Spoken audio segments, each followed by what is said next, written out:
جماعت چہاروں مضمون اردو عنوان شفیع الدین نیر مشقی سوالات۔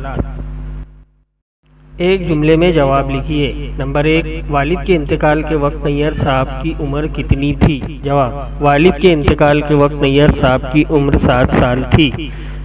سوال 2، اپنے گزارے کے لیے نیر صاحب کیا کرتے تھے؟ جواب، اپنے گزارے کے لیے وہ بچوں کو پڑھاتے تھے۔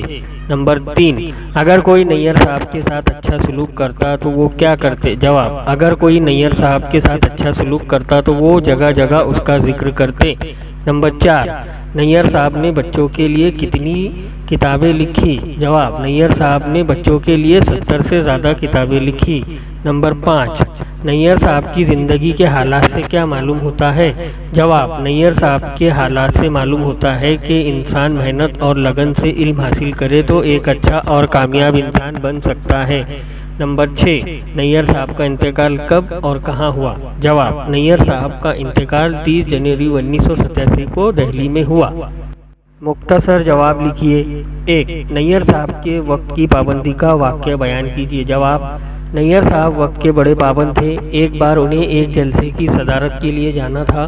وہ گھر سے وقت پر نکلے، راستے میں ایک صاحب مل گئے اور ان سے باتیں کرنے لگے۔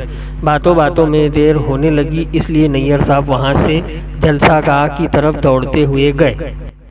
سبق کی مدد سے خالی جگہ کو مناسب الفاظ سے پر کیجیے۔ نمبر 1، ایک بہت پیاری نظم باغ کی سحر تم نے بھی پڑھی ہے۔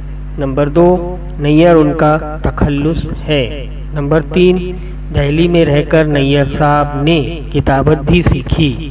لکھیے کہ ذیل کے جملے صحیح ہے یا غلط۔ نمبر 1، نظم لب پہ آتی ہے دعا نیر صاحب کی لکھی ہوئی ہے۔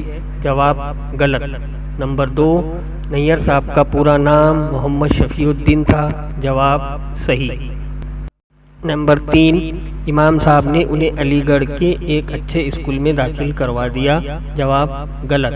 نمبر 4، وہ دلی کے ایک اسکول میں مدرس ہو گئے۔ جواب، صحیح۔